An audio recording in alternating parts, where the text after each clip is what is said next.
All right, Shalom, Shalom. First and foremost, as always, I'm going to start off by giving Allah, Allah, Yahweh, Bahashim, Yahweh Shai, Bahashim, Chakorash, which in the Velo Hebrews, to say all praises to the Heavenly Father, in the name of His only begotten Son, in the name of the Holy Spirit, and double honors to the apostles and elders of great millstone who rule and teach well where I learned this truth from. And may peace, mercy, and blessed be upon those who relate, that believe in the truth and sincerity. It's your brother Ayash Aniyah coming back to the spirit, power, and mercy of Yahweh, Bahashim, Yahweh Shai. Lord willing, this be an edifying lesson to remember the Lord's elect. Try to close out this brief series I have been recently doing within the past week, going into our roots versus their roots. The our roots is speaking of the history of the so-called Negroes, Latinos, and Native and Seminole Indians who are the true Hebrew Israelites, and their roots would be the history of the so-called white race who are the biblical Edomites.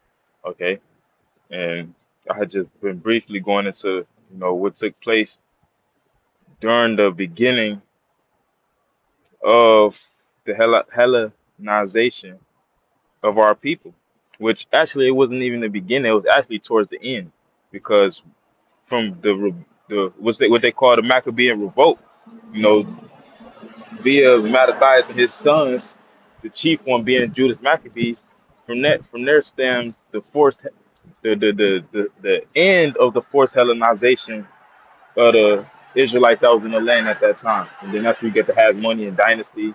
That's where you get John Hyrcanus, who was forcibly converting Edomites unto the ways of the law, statutes, and commandments of Yahweh Bashim Shah, But nonetheless, okay, what took place during that time, okay, it was a lot of death, okay, upon Israel. It was great wrath upon Israel, as I'm going to read in First Maccabees.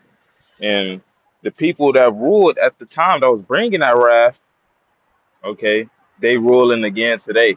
Because once again, was the inspiration of the series was what Stephen Miller said. What Stephen Miller said on stage a couple weeks ago at Uncle Charlie's memorial. He said, "We know our lineage go hell's back to Athens to Rome." And I plan to actually keep going in the series and to touch on what took place between Israel and the Edomites when they was ruling out of the Roman Empire. But nonetheless, I'm gonna start off here in First Maccabees 1 and I stopped at 28. I'm picked back up at 29. And after 2 years fully expired, the king sent his chief collector of tribute unto the cities of Judah, who came unto Jerusalem with a great multitude. I mean, he came with the army. Okay, he's a debt collector, if you will.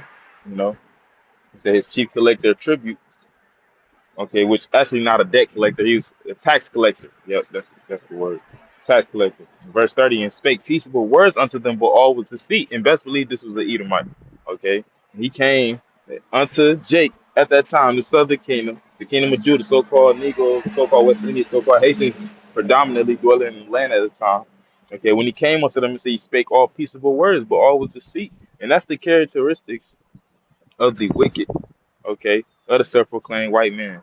We seen that in modern day examples with what happened with the so-called Native Americans, all the different peace treaties that they made with self-proclaimed white man, and it was all deceit because afterwards they would be slaughtered. They say, he murdering them, he raping their women, he burning down their villages, the teepees and things of that nature. But it all started with the peaceable words. So this is the same thing. Matter of fact, we're gonna get a preset. We're gonna get a couple presets real quick. Songs. And the same thing's happening now. He was speaking peaceable words into our people here in America. Okay, and when I say he, I'm speaking of the cruel Lord, but we know because we believe that the cruel Lord is Donald, okay, the man in office. He is just the face of the mindset of the wicked elite bankers who was controlling him, who was pulling his strings, because he is nothing more than a puppet. Okay, but he had all these promises that he was making prior to being selected. He wasn't elected; he was selected. Okay, prior to him being selected into office, he had all these promises, and now that it was now it's coming to the realization. The people are coming to the realization it was all deceit. Okay, it was all to further push the people into a corner, to force them into the trap. This whole system is a trap. But nonetheless, Psalms 55 in verse 20, he has put forth his hands against such as be at peace with him. He has broken his covenant. A covenant is agreement, okay, a treaty. Okay, a contract. You know, it could also be an oath. You say you're going to do something, and then you withdraw, you renege, you don't do it. That's the characteristic of the wicked. Okay, the Edomites, they are the nation of the wicked nation. That's one of the characteristics. Okay, let's read it in NLT. As for my companion, he betrayed his friends, he broke his promises. Okay, and our people is going to come to the harsh reality because some of them is still in that Stockholm syndrome state of mind. You can look it up what Stockholm syndrome is. It's in the least amount of words is when you love the people that oppress you. Okay, you got some of our people still in that Stockholm syndrome state of mind, but they gonna come to the harsh reality that the self-proclaimed white man does not give a fuck about them at all. And he's actually showing his horns. Okay, why you think DJT is on stage, on camera, saying that we're gonna treat the um American cities as training grounds for our military troops? Okay, that's him letting you know that I am the devil, I am Satan. They even said it. Stephen Miller said it. I ain't we. You have a walk in the dragon. They tell you that we are the biblical Edomites. Okay, but some of our people just they gonna still be ignorant until it's too late. Okay. But Psalms 55:21, the words of his mouth were smoother than butter, but woe was in his heart. His words were softer than oil, yet were they drawn swords. Mm. And that's the characteristics. You got multiple examples throughout history. Okay. Even with nowadays, bringing up to speed, he make these different once again when they get on stage and they make these different promises, which is like liking us to vows or oaths, and then a couple months go by and you see them reneging. Okay, they was letting all them the so-called immigrants into the so-called immigrants into this land and promising them this and that. And next thing you know, DJT get in the office and now he talk about sending their ass back to where they came from. Okay, and so on and so forth. But this is the characteristics of the Edomites. Because once again, DJT is just the face of the mindset of those that's behind the scenes pulling the strings. And it's the same people that was ruling during the Grecian captivity. First Maccabees 1 and 30. And he spake peaceable words unto them, but all was deceit. For when they had given him credits, he fell subtly upon the city. Had given him credits, meaning what? They believed and they accepted him because of the peaceable words. And next thing you know, he fell upon the city. Okay, and smote it very sore and destroyed much people of Israel. And that's what's coming. Okay, to the so-called Negroes, Latinos, and Native and Seminole Indians in America. The Lord got the spirit on these devils. Same ones that was ruling in Greece, same ones that was ruling in Rome, got the spirit on them to he got the spirit on them stirred up of violent emotion, which ultimately is that dragon being wroth with the woman in Revelation the 12th chapter, and they about to destroy, they about to delete a lot of the Lord's people, namely 2/3 of them in America. That's 2 out of every 3 Israelites in America is about to be deleted. Verse 31, and when he had taken the spoils of the city, he set it on fire and pulled down the houses and walls thereof on every side. But the women and children took they captive and possessed the cattle, because women and children, mainly women, are possessions. Okay, and they are also known as spoils. A spoil is, we're gonna look it up. Spoil. It's a verb, and see what it says for the noun. Etymology for the noun of for the word spoil. Booty. Goods captured in time of war. That which is forfeit to a conqueror, also the act of ravaging. Booty, spoil. Which there's no wonder why we refer to women, the backside is booty, because ultimately women as a whole, their whole body is spoiled. Whenever and that's actually a custom of war. Whenever you conquer a land, you conquer a people, you most likely you kill off the men and you save the women and the children alive. But in some instances you will save the men as well. But majority of the time you kill the men and you save the women. You might even kill the women if they're not virgins. Okay. But nonetheless, this what took place, and the same thing is gonna take place now. I believe through the spirit, just me speaking as a man, my vain opinion, I believe that a lot of these quote unquote ICE agents that have been carrying away women, men, children, I believe that they have been raping some of the women. Shit, they was dropping niggas out the sky into the middle of the ocean. Why wouldn't they rape the women that they like? But nonetheless, First Maccabees 1 and 33. Then builded they the city of David with a great and strong wall and with mighty towers, and made it a stronghold for them. And they put there in a sinful nation wicked men and fortified themselves therein. Okay, I mean what? They set it up as if it was their own city. Okay, and they inhabit it, but even more so, they had wicked jakes set up, okay, to push forth their vibration. Verse 35. They stored it also with armor and victuals, and when they had gathered together the spoils of Jerusalem, they laid them up there, and so they became a sore snare. So like a sore snare, for it was a place to lie in wait against the sanctuary and an evil adversary to Israel. Thus they shed innocent blood on every side of the sanctuary and defiled it. Okay, meaning what? Which is it's pretty plain. The sanctuary was a temple. Okay, and heathens wasn't allowed into the temple, nowhere near the temple, but even more so, or Salakia, they wasn't allowed into the temple, but at due to the wrath of the Lord allowed them not only come into the temple, but to ravish, to seize everything that was in it, okay, and to shed the blood of his own people within the sanctuary, the temple. Why? Because the Lord was angry because Jake was just selling out. They just sold out. Okay. Now that's not to say that that those that didn't sell out wasn't put to death, because that we're gonna read about that later on in the chapter. That's also took place. Okay. But I'm gonna keep reading. Verse 38. And so much that the inhabitants of Jerusalem fled because of them. You had Jake that was put to flight, that led the city. I mean that left the city, Namely, I'm thinking of Mattathias and his sons. You read it in the next chapter, say they dwelt in Modin, okay, which is outside of Jerusalem. And so much that it says First Maccabees 1 and 38. And so much that the inhabitants of Jerusalem fled because of them, whereupon the city was made a habitation of strangers. Who's the strangers? The heathen. Okay, once again, like I made the statement I just made not too long ago. You best believe it was Edomites living in Jerusalem. Okay, it said he made it. He fortified it, meaning what? He made it until unto a military base. He kept his armor there, his victuals, the food and whatnot. And best believe he had troops there. Okay, so it says whereupon the city was made a habitation of strangers. Salaki, and I gotta say that the same thing has happened today. You got strangers dwelling in the land of Israel, but this time they actually calling themselves the people. They're not calling themselves the Greeks. They're not calling themselves the Romans. They calling themselves you wish. Would you won't find you wish or Israeli throughout the Bible not one time. Okay, the Lord is dealing with the Hebrew Israelites, who are the so-called Negroes, Latinos, and Native Seminole Indians. Predominantly, and of course, some of our people look like the heathen nations we have been scattered amongst, mingled amongst, and reproducing amongst over the past hundreds, even thousands of years. But nonetheless, it says, and became strange to those that were born in her, and her own children left her. Speaking to Jacob, was leaving the land at that time, fleeing to surround the lands. Okay, because you also had Israelite communities outside of Jerusalem. But nonetheless, verse 39, her sanctuary was laid waste like a wilderness.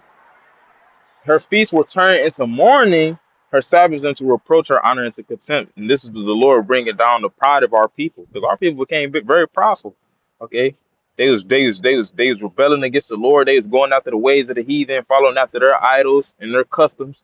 Okay, and the Lord didn't judge them right away, and that instituted pride within their spirits. So the Lord had to bring a great humbling. Humbling is associated with humiliation. The Lord humiliated Jacob. Okay, he humiliated our people, and the same thing about to happen now. He's about to bring great humiliation. Verse 40, as had been her glory, so was her dishonor increased, because Jerusalem was, which in the Hebrew will be Jerusalem, translates to a teaching of peace, also a city of peace. Jerusalem is meant to be the most glorious city of the earth. Okay, and just as it was meant to be the most glorious city on the earth, the Lord let it become known as one of the most treacherous sites, if you will. You know, because and the heathen know that. That's why I tell you in Lamentations, real quick. Let me read this. Lamentations chapter 2, in verse 15. All that passed by clapped their hands at thee. They hissed and wagged their head at the daughter of Jerusalem, saying, is this the city that men call the perfection of beauty, the joy of the whole earth?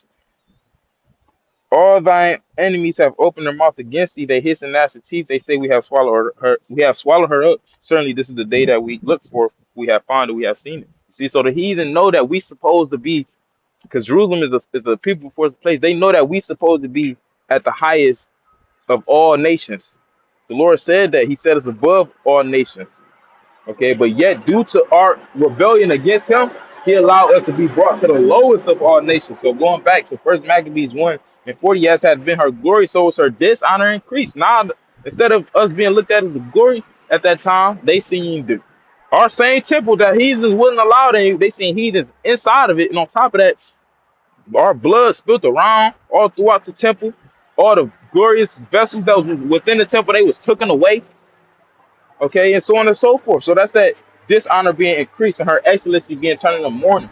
Verse 41, moreover, King Antiochus, this is Epiphanes, Antiochus the fourth, he wrote to his whole kingdom that all should be one people. And these same people was ruling today, and they came coming in the same spirit. Okay, that all should be one. And this time it's going to be through their technology, through their science, and their ideologies, and their ways of what they call life, which is actually different ways of death. In verse 42, and everyone should leave his laws. So all the heathen agreed according to the commandment of the king. Yea, many also were the Israelites consented to his religion. So not only was the heathen on one accord with the Edomites, just as the so-called Chinaman, so-called Japanese, the so-called Arab and so-called different African tribes, not just like they are all on one accord with the Edomites today. Guess what? Even more so, you got our own people on one accord with them. Okay, it says. I'm reading it again. First Maccabees 1 to 43. Yea, many also of the Israelites consented to his religion, meaning their way of worshiping their idols, everything that comes with it. You had a lot of Jakes selling out and going after it, just like you're gonna have a lot of Jakes. You already had a lot of Jakes selling out during the scamdemic and telling you to take the jewels and whatnot. You gonna have a lot of Jakes selling out and tell you to take the CHIP. I believe that some celebrities already got the CHIP. Okay, but it's the same thing. Okay, history repeats itself, like I tell you in Ecclesiastes first chapter. Okay, so yea, many also of the Israelites consented to his religion and sacrificed unto idols and profaned the Sabbath. Okay, for the king has sent letters by messengers unto Jerusalem and the cities of Judah that they should follow the strange laws of the land and forbid burnt offerings and sacrifice and drink offerings in the temple, and that they should profane the Sabbaths and festival days. And I'm gonna keep reading just to breeze through and pollute the sanctuary and holy people, set up altars and groves and chapels of idols, and sacrifice swine's flesh and unclean beasts, that they should also lead their children uncircumcised and make their souls abominable with all manner of uncleanness and profanation, to the end they might forget the law and change all the ordinances. And understanding this history is mandatory for you to understand the mystery of the Gentiles in the New Testament, which the Gentiles in the New Testament is speaking of the Israelites that grew up in the ways of the heathen due to what? Hellenization, being forced to forget our ways and being forced to take on the ways of the heathen.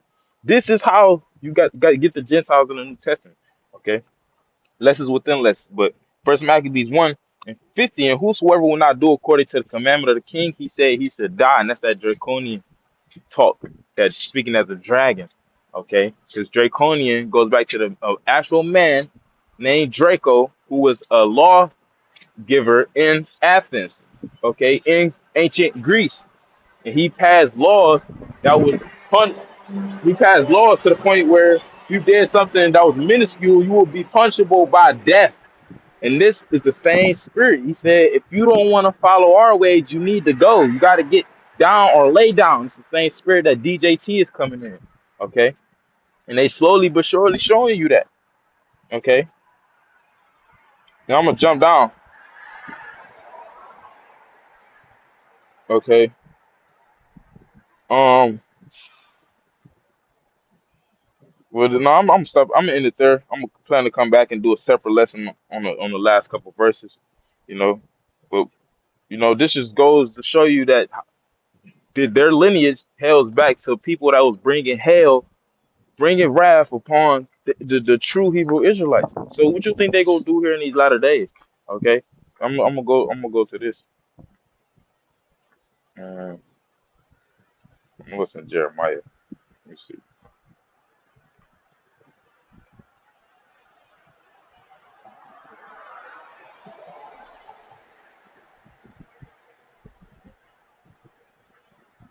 It's 13. Jeremiah 13 and 23. Can the Ethiopian change his skin or the leopard his spots? And this is a rhetorical question being proposed. Can the so-called Africans, the Ethiopians, the black dusty skin, when they actually very dark skin, not black people. There's no such thing as black people. But nonetheless, can they change their skin? Okay, can they become lighter and look like the so-called Chinaman? Hell no. Can a leopard change its spots and get stripes like a tiger? Okay, hell no. Okay, read on. Then may ye also do good that are accustomed to do evil. Okay, read it NLT. Can an Ethiopian change the color of his skin? Can a leopard take away its spots? Neither can you start doing good when you have always done evil. And this is the Lord speaking to our people, but you can apply this to Esau either. I'm gonna get one more. Esau, those that was ruling during the Greek captivity for Israel, that was ruling over Israel, that's ruling today. It's the same people. They have not changed. Just like the Ethiopian has not changed his skin to make himself look like the so-called Chinaman. Sirach chapter 12 and verse 10. Never trust thy enemy, for like his iron rusteth, so is his wickedness. Meaning what? It just gets worse and worse. Okay, and you can't stop it from rusting. So in terms of the Edomite self-proclaimed white man, you can't stop him from being a fucking devil. That's who he is. Verse 11, though he humble himself, though he let you drink from the same waterfall and use the same bathrooms and let you sit in the front of the bus, okay, he let you come to his fraternities and sororities and let you take classes with him at his college and become indoctrinated along with him, though he humble himself and go crouch and yet take good heed and beware of him. Pay attention, okay? Beware, because it's the same fucking devil that was lynching niggas. That was fuck breaking you, okay, and selling you off and splitting you up from your family during chattel slavery. It's the same people. They just humble themselves, okay. And thou shalt be unto him as if thou hast wiped the looking glass, and thou shalt know that his rust hath not been altogether wiped away, because you can hide rust on iron, but it's still gonna be there. Just like you could, the devil can shave his face, he could put on a three-piece suit, but he still is dreaming about fucking buck breaking you, hanging you, taking a picture, having a picnic in front of you while you hanging, and then eating you. It's the same fucking devils. Lord willing, this letter upon closing, I'm gonna give Kyle life. I was shy by Hashem, it's in the Pale Hebrews to say all praise to the Heavenly Father in the name of His only begotten Son, in the name of the Holy Spirit, and double honors to the apostles and elders of Great Millstone who rule and teach a while let this truth home. May peace, mercy, and blessings be upon the hopeful elect that believe in the truth and sincerity. Tonight, I'm gonna say, Kwame Asha Allah,